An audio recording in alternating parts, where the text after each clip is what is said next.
Крымско-татарском музее в Акмесджите почтили память видного крымско-татарского педагога, доктора педагогических наук, академика, профессора Муидина Хайрудинова.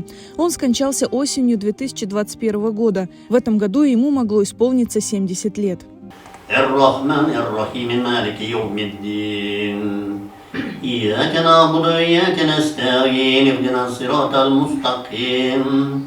صراط الذين أنعمت عليهم غير المغضوب عليهم ولا الضالين.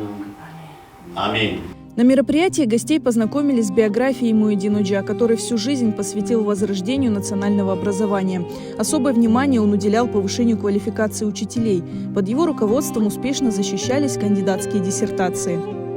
Педагогика дерслері ұмытылмас дерслері. Педагогикаға селға ашлады. Рехбер olarak Muhyiddin Hoca bizge rehberlik de yaptı. Üniversitemizin проректоры oldu. Ama bundan da gayrı ilimge yol açtı. Меня за руку перевели в кабинет Муидина Айдиновича. Его слова, что ты начинаешь свою трудовую деятельность с лаборанта кафедры педагогики, и тут же было сказано, и в дальнейшем мы поступаем в аспирантуру.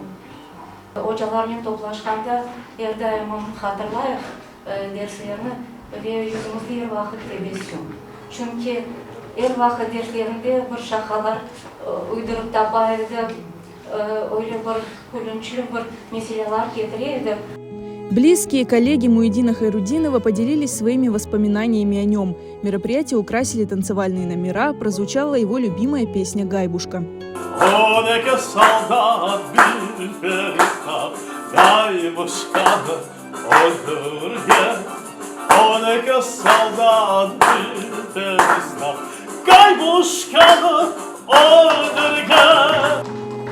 Муидин Айдинович стоял у истоков основания Крымского инженерно-педагогического университета, был его проректором, был профессором Таврического национального университета, а затем Крымского института постдипломного образования.